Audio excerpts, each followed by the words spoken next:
यावेळेसही शिंदेंनी मुख्यमंत्री व्हावं. बैठकीत आमदारांचा सूर. आमदारांच्या मागणीनंतर काम सुरू असल्याचं शिंदेंचं सूचक उत्तर.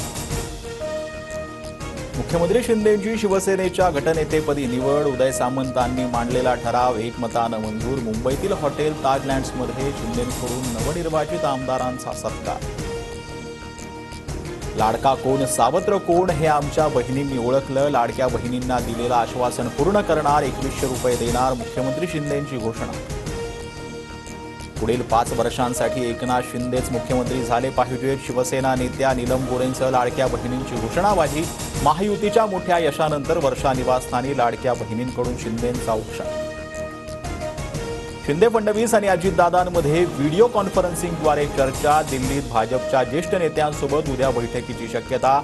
बैठकीनंतर सरकार स्थापनेच्या हालचालींना वेग येणार. बटेंगे तो कटेंगेच्या नाऱ्यामुळे मतांचं ध्रुवीकरण झालं. मविया आल्यास योजना बंद होतील असाही सत्ताधाऱ्यांकडून अपप्रचार. विधानसभेतील पराभवानंतर शरद पवारांचा आरोप. ज्या ज्या लोकांनी मला त्रास दिला ते सगळे साफ झाले. विधानसभेतील काँग्रेसच्या पराभवानंतर अशोक चव्हाणांची थोरात. पृथ्वीराज चव्हाण आणि देशमुखांवर टीका. भाजपच्या संभाव्य मंत्रिपदाच्या यादीत फडणवीस, महाजन, बावनकुळेंसह काही जुने चेहरे असण्याची शक्यता. तर पंकजा मुंडे, आशिष शेलार, गोपीचंद पडळकरांनाही संधी मिळण्याची शक्यता.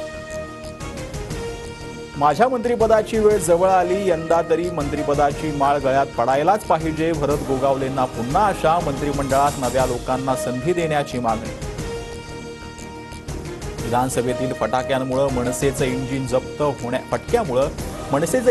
होण्याची चिन्ह. मतांचा टक्का घसरल्यानं पक्षाची मान्यता रद्द होण्याची शक्यता.